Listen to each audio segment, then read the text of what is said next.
خبر آپ کو پاکستان نے Columbia broadcasting system news کی رپورٹ مسترد کر دی ہے۔ ترجمان دفتر خارجہ کے مطابق سی بی ایس نیوز کی رپورٹ گمراہ کن اور قیاس آرائیوں پر مبنی ہے، تو پاکستان نے سی بی ایس نیوز کی رپورٹ کو مسترد کر دیا ہے۔ ترجمان دفتر خارجہ کے مطابق سی بی ایس نیوز کی رپورٹ گمراہ کن اور قیاس آرائیوں پر مبنی ہے۔ بات کریں گے نمائندہ سما سمیرہ خان نے ہمیں جوائن کیا ہے۔ سمیرہ، ترجمان دفتر خارجہ کا اس حوالے سے مزید کیا کہنا ہے؟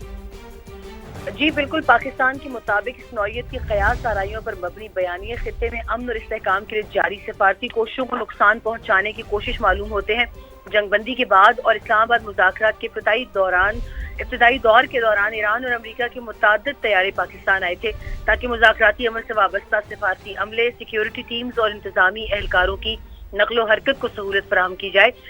آئندہ مذاکراتی مراحل کے پیش نظر بعض طیارے اور معاون عملہ عارضی طور پر پاکستان میں موجود رہے، تاہم دفتر خارجہ کے مطابق باضابطہ مذاکرات تاحال دوبارہ شروع نہیں ہوئے، تاہم اعلیٰ سطح کے سفارتی رابطے مسلسل جاری ہیں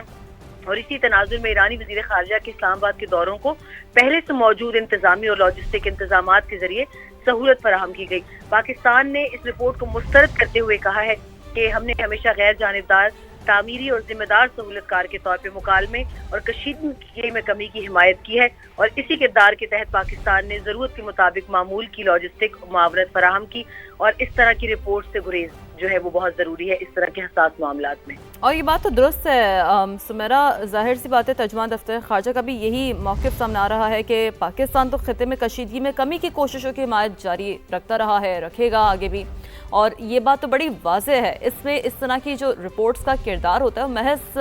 صرف رپورٹ کی حد تک ہی رہتا ہے، کیونکہ اس کے حقائق تو بالکل برعکس ہوتے ہیں۔ جو پاکستان کا کردار ہے وہ دنیا کے سامنے ہے سمیرہ۔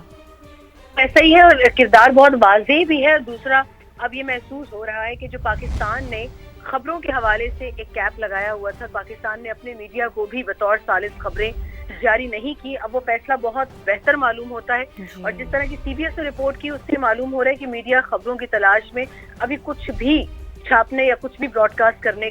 کے لیے وہ تیار ہو چکا ہے، تاکہ وہ ڈائیلاگ سے ریلیٹڈ ایٹ لیسٹ کوئی خبر دے کر میڈیا آؤٹ لیٹ کی ریٹنگ یا اس کو برقرار رکھ سکیں۔ مگر اس طرح کی گمراہ کن خبریں، قیاس آرائیوں پر مبنی خبریں، اور خاص طور پہ ترجمان دفتر خارجہ پاکستان کا یہ بیان اب خود کولمبیا براڈ کاسٹنگ کی جو ان کی اپنی ایک ساکھ ہے اس کے اوپر ایک سوالیہ نشان چھوڑ چکا ہے کہ اس طرح کے براڈ کاسٹنگ کارپوریشنز اگر ایسی خبریں شائع کریں گے تو ویور کا یا دیکھنے والے سننے والے کا قطعاً اب ڈائیلاگ کے حوالے سے ان کی خبروں پر کوئی کسی قسم کا اعتماد جاری نہیں رہے گا۔ اور براڈ کاسٹنگ جو کمپنیز ہوتی ہیں سمیرہ، بڑی ان پہ اہم ذمہ داری عائد ہوتی ہے، جیسے کہ آپ نے خود بھی اشارہ کیا کہ یہ بھی ایک بڑی اہم براڈ کاسٹنگ کمپنی ہے۔ بالکل سمیرہ کی آپ کی اسی بات کو نا میں تجزیہکار عابد لطیف صاحب کی جانب لے کر بڑھوں گی۔ عابد صاحب، سمیرہ نے بڑی اچھی بات کی کہ اس میں تو کوئی دو رائے نہیں کہ پاکستان کا کردار سب کے سامنے ہے۔ ایسے میں جو اہم ترین براڈ کاسٹنگ کمپنیز ہوتی ہیں ان کا کردار بھی بڑا نمایاں۔ آپ نے دیکھا کہ پاکستان میڈیا نے کتنا زبردست میڈیشن کے دوران اپنا ایک رول نبھایا ہے۔ ایسے میں اس طرح کی رپورٹس آنا آپ کیا سمجھتے ہیں کہ بہت ہی گمراہ کن اور قیاس آرائیوں پر مبنی ہوتی ہیں یہ رپورٹس؟ بسم اللہ الرحمن الرحیم جی، بہت شکریہ مجھے انوائٹ کرنے کے لیے۔ جی دیکھیے، بالکل دیکھیے صحیح کہنی تھی سمیرہ کہ یہ ایک براڈ کاسٹنگ کمپنی ہے which is ought to be responsible، لیکن اگر آپ اس کے اونر کو دیکھیں اور پھر اس کے بعد اس اونر کے جو ان کی جو مدر کمپنی ہے اس کے اونر کو دیکھیں تو آپ کو کنیکشن مل جائے گا، بیکاز دیٹ از جوش لابی کا حصہ ہیں، اور پلس وہ اسرائیل کے ساتھ بھی ان کی بڑی ایفیلیشن ہے۔ تو ایک اسپین دینا اور ایک ایسی بنانا ایک کہانی کو جس کا کوئی ڈس انفارمیشن ہے، اور بلکہ آپ اس کے تھرو ایک طرح سے آپ ایسی ایک امپریشن دینا چاہتے ہیں کہ جیسے خدا نہ خواستہ پاکستان جو تھا وہ پارٹیسن ہے اس کے اندر، اور وہ ایک سائڈ کو جو ہے وہ نیگوسیشن بھی کر رہا ہے خدا نہ خواستہ، اور اس ایک سائڈ بھی لے رہا ہے۔ لیکن یہ بہت کوشش کی انڈیا نے بھی اور اسرائیل نے بھی، ایک ٹرم ہم یوز کرتے ہیں کانفلکٹ ریزولوشن کے اندر جس کو ہم کہتے ہیں میڈیشن ڈائلما، کہ میڈیشن ڈائلما کریٹ کیا جائے۔ میڈیشن ڈائلما میں یہ ہوتا ہے کہ آپ جو ملک میڈیشن کرا رہا ہوتا ہے آپ اس کو ان پارٹیسن نہیں رہنے دیتے، آپ اس کے کریڈینشیل اتنے خراب کر دیتے ہیں کہ وہ میڈیشن نہ کرا سکے۔ وہ بہت کوشش کی انہوں نے، جب وہ نہیں کر سکے تو اب اس طرح کی اسٹرینتھ سے کہ بات سیدھی سی ہے کہ یہاں پہ کچھ 100 کے قریب ایرانی ٹیکنیکل ایکسپرٹس آئے تھے جو ان دونوں لیڈرز کے ساتھ تھے، ایک راکھی صاحب تھے اور دوسرے جو ان کے پارلیمنٹ کے ہیڈ ہیں ان کے ساتھ، وہ پہلے سے آئے ہوئے تھے اور وہ بھی اپنے ایئر کرافٹ پہ آئے تھے، کیونکہ وہاں پہ آپ کو پتا ہے کوئی سروس چل نہیں رہی، اپنے ایئر کرافٹ پہ ہونا پیسنجر ایئر کرافٹ پہ آئے تھے۔ پھر اگر دیکھیے اگر آپ جہازوں کی بات کریں تو ایران کو اگر کہیں پہ اپنے جہاز کسی جگہ پارک کرنے ہیں یا کہیں اس نے سیو کرنے ہیں تو وہ اپنے فائٹر ایئر کرافٹ کرے گا۔ فائٹر ایئر کرافٹ پہلے ہی اس کی سیکنڈ جنریشن ایئر فورس ہے، F-15 اس کے پاس ایئر کرافٹ ہیں، کچھ رشین ایئر کرافٹ ہیں، اور جو F-15 ہے وہ آدھے سے زیادہ گراؤنڈڈ کھڑے ہیں کیونکہ ان کو پچھلے 40 سال سے اسپیئرز ہی نہیں مل رہے۔ جہاز تو ہر ہفتے اس کو اسپیئر چاہیے ہوتے ہیں فائٹر ایئر کرافٹ، تو جو لوگ جانتے ہیں جو بائی کرتے ہیں ان کو پتہ ہے۔ تو یہ اس طرح کی بات کرنا، پھر انہوں نے پیسنجرز، پھر امریکنز بھی تو 300 کے قریب آئے تھے، ان کا بھی پورا فلوٹیلا تھا ایئر کرافٹ کا، وہ بھی یہاں پہ اتنا تھا، یہاں پہ ہی پارک رہا، اس کے بعد بھی پارک رہا۔ پھر یہ نیگوسیشنز میں آپ کو پتا ہے کہ یہ جب پاز آیا پھر اس کے بعد وہ ایکسٹینڈ ہوا، اس کے بعد بھی ٹیمز تو یہیں پہ رہی، کیونکہ ہر تیسرے دن اعلان ہوتا تھا کہ جی شاید جو لیڈرز ہیں نیگوسیشنز کی جو وہ شاید کل آ جائیں، اگلے ہفتے آ جائیں، اس سے اگلے ہفتے آ جائیں، تو ٹیمز وہ ہے تو ایئر کرافٹ وہ ہے۔ تو یہ بھی ایک اسپن دیا گیا ہے جس کا مقصد صرف وہی جس کی میں آپ سے بات کر رہا تھا کہ پاکستان کو خدا نخواستہ یہ ظاہر کرنا کہ پاکستان کوئی ایک سائڈ لے رہا ہے، کیونکہ جیسے ہی آپ ایک نیگوشیٹر یا ایک آپ جو فیسیلیٹیٹر ہے، جب اس فیسیلیٹیٹر کے آپ اوپر یہ آپ تھوڑا سا کر دیں تو وہ اس کی جو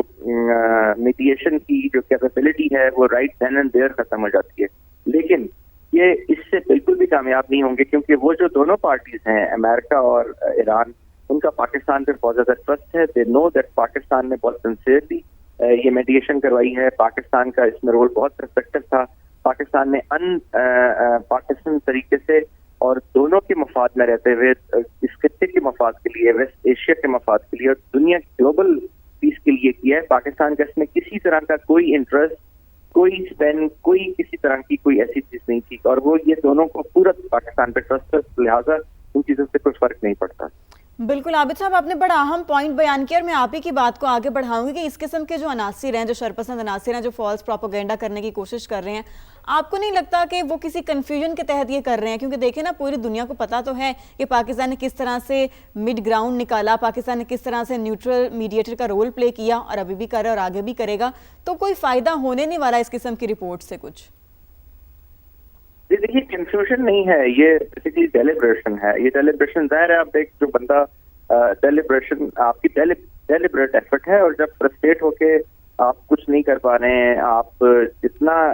آپ نیگیٹیوٹی اس کنفلکٹ کو یا خراب کرنے کی یا چوس پھیلانے کی کوشش کرتے ہیں، الحمدللہ پاکستان اس کو اسی طریقے سے سنبھال لیتا ہے، اسی طریقے سے چیزیں جو ہیں وہ دوبارہ سے ٹریک پہ آ جاتی ہیں۔ اور دیکھیں اگر تو یہ ایون دیکھیے کوئی اگریمنٹ نہیں ہوا، مسئلہ ابھی تک حل نہیں ہوا، یہ تو بات ایک طرف ہے، لیکن اس سیز فائر کا ایکسٹینڈ ہونا اور دونوں کا دوبارہ سے کنفلکٹ کو نہ شروع کرنا، آئی تھنک یہ بھی بہت بڑی اچیومنٹ ہے، کیونکہ جو اینیموسٹی دونوں میں ہے، جو اینٹاگونسٹ کے اندر جو مسٹرسٹ ہے پچھلے 50 سال کا، اس کے باوجود اگر وہ رکے ہوئے ہیں تو میں سمجھتا ہوں یہی بہت بڑا کریڈٹ ہے، کیونکہ ٹائم جو ہے وہ جیسے کہا جاتا ہے کہ جی ٹائم جو ہے وہ ہیل کرتا ہے، ٹائم آپ کو سوچنے کا موقع دیتا ہے، ٹائم از دا فیکٹر جو کہ نیگوسیشن میں سب سے زیادہ رول پلے کرتا ہے، time and the place where you are sitting. تو یہ دونوں چیزیں تو دیکھیے پاکستان ان دونوں ویکٹرز پہ بہت پازیٹیولی جو ہے کنٹریبیوٹ کر رہا ہے۔ تو یہ ساری چیزیں بھی بیسکلی دیئر فرسٹریشن، یہ جتنے آپ بیٹر دین می کہ یہ جو جتنے یہ ہماری جو اس وقت میڈیا ہاؤسز ہیں، جو انفارمیشن سائیکل انٹرنیشنل ہے، اس کو کون کنٹرول کرتا ہے، اور پھر جو مینوفیکچرنگ دی کنسینٹ جس کو ہم کہتے ہیں میڈیا کی زبان میں، وہ کس طرح سے کیا جاتا ہے۔ لیکن اب کیونکہ الحمدللہ پاکستان کا جو ڈپلومیٹک ایفرٹ تو ہے، ڈپلومیٹک رسپانس بھی بہت افیکٹو ہے، اور باقی بھی پاکستان بہت رسپانسبلی جو ہے میچورلی آئی تھنک کنٹریبیوٹ کر رہے ہیں، لیکن اس کے ساتھ ساتھ جو ہمارا میڈیا ہے وہ بھی بہت ہی پازیٹیولی کنٹریبیوٹ کر رہا ہے، کیونکہ وہ جب نیگیٹیوٹی کریٹ کی جاتی ہے، ڈس انفارمیشن کریٹ کی جاتی ہے، تو اس کا جواب سب سے بہتر یہ ہوتا ہے کہ آپ سچائی سچ سے اس کا جواب دیتے ہیں۔ سچ سے اس کا جواب دیتے ہیں، بالکل، اور میڈیا اس حوالے سے بڑا پرومیننٹ رہا ہے۔ بہت شکریہ کرنل ریٹائرڈ عابد لطیف صاحب ہمارے ساتھ موجود تھے، اور ساتھ حاصل تھا نمائندہ سما سمیرہ خان کا۔